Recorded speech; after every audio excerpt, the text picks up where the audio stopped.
Hello everyone, नमस्कार सबैजनालाई। आज चाहिँ हामी शङ्करबेरी पार्क घुम्न जानु लाग्यो। अनि सबैजना चाहिँ हामी घरबाट निस्क्यौँ राम्रो राम्रो भएर। अनि सवारीमा चढेर चाहिँ जाँदै थियौँ। ठाउँ नयाँ थियो नि त, नयाँ त होइन नजिकै थियो।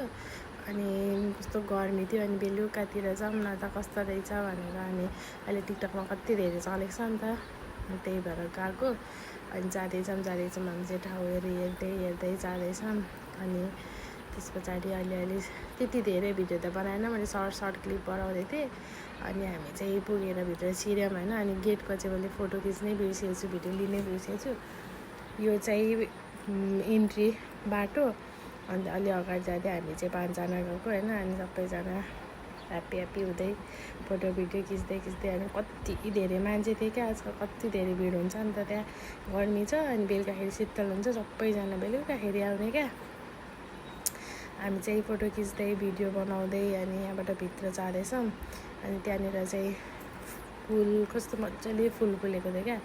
फुलको नाम चाहिँ बिर्सेँ मैले, खोइ के थियो। अनि पोखरी रहेछ। अनि बिचमा यताउता गन्ठाउँ। अनि कति धेरै भिड क्या। अनि भिडियो खिच्नलाई बल्ल पाला थियो। यो चाहिँ त्यहाँको भ्यू के कति राम्रो, कति शीतल के त्यहाँ पुगेपछि त। अनि यता पनि उता पनि सबैतिर लाइनमा बस्नुपर्ने फोटो भिडियो खिच्नु। अनि म चाहिँ अलिकति छिरेर चाहिँ अनि भिडियो बनाइहालेँ क्या। अनि भिडियो बनाइहालेँ, तर धेरै लामो चाहिँ बनाएन। मान्छे थियो। मलाई फेरि धेरै मान्छे आयो भने भिडियो कस्तो मन नै पर्दैन। त्यही पनि अब सबैजना घुम्न आएको टाइममा खाली ठाउँ त के हुन्थ्यो, कस्तो आउँछ भनेर भिडियो बनाएँ। अनि यताउता हेर्दै अनि कस्तो मजाको फुल फुलेको त्यो फुलको फेदहरूतिर फोटो खिच्दै अनि हामी चाहिँ डुल्दै थियौँ यताउता। अनि पालो 5 जना थियौँ नि त, 5 जनाले पालो फोटो खिच्यौँ। राम्रो फोटो खिच्यौँ, भिडियो बनायौँ। अक्कल पार्दै हेर्नु न, खुट्टा हल्लाउँदै बसेर फोटो भिडियो खिच्दैछु म चाहिँ। यो चाहिँ खासमा मैले फोटो खिच्न लाएको थिएँ, भिडियो बनाइदिनु भएको रहेछ क्या बहिनीले। अनि मैले ठिकै छ भने अनि यसो नक्कल पार्दै कपाल मिलाए जस्तो गर्दै होइन। हेर्नु न उफ्रिएको ब्यागुता जस्तोले, यति धेरै मोटाइसक्यो कि उफ्रिँदा पनि ब्यागुता जस्तै देखिन्छ। अनि भिडियो बनाउँदैछु, कति धेरै बनाउँथ्यो। अनि अब चाहिँ अलिअलि खाली हुन थालेको थियो क्या। अनि हामी सबैजना ग्रुप फोटो खिच्यौँ। अनि त्यहाँबाट फर्केर चाहिँ हामी खाजा खान गयौँ।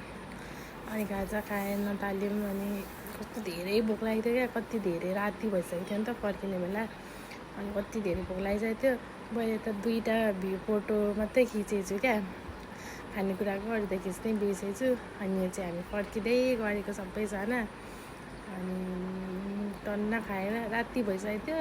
अनि गर्मी थियो। अनि शीतल खाँदै जाऊँ न त हिँड्दै आएको।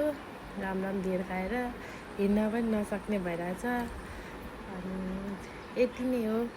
अब फेरि अर्को नयाँ ठाउँ घुम्न गएर भिडियो ल्याउँछु। बाई।